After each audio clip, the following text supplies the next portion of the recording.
copyrights and trademarks and our rights to likeness and the whole business model of these. However, there is one area of creative art which I think will be made by humans forever, and that's live music. I don't think we ever want to go and see a concert made by machines. I think we would prefer to have rock stars on stage, even though big part of the riffs and melodies probably will be made by machines in the future. And I've been amazed about the technology advances in music generators.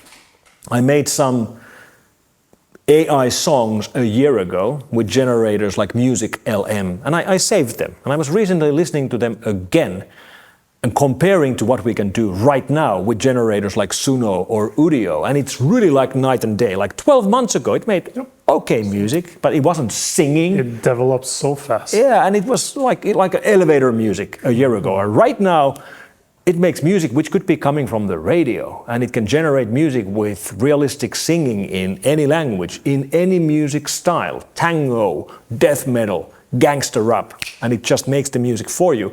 I made a forecast earlier this year that within 2024 we will have a top 40 hit coming straight out of one of these generators, and I think it's highly likely to happen. And this indeed is a great question about who gets the royalties. Should the money go back to the source material where all these AI systems were being taught from?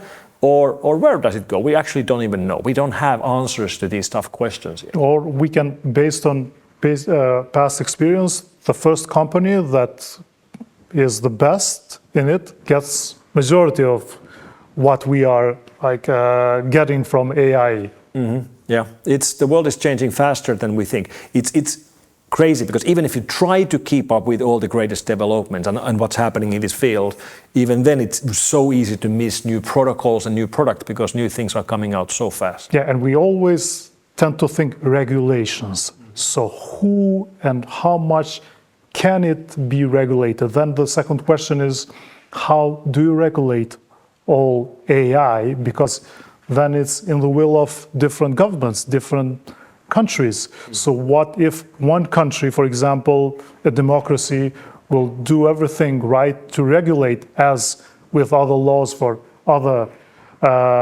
parts of life or social life, then some will not.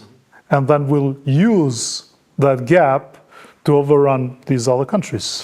Sure. There's always loopholes in laws and regulations, and as we've seen,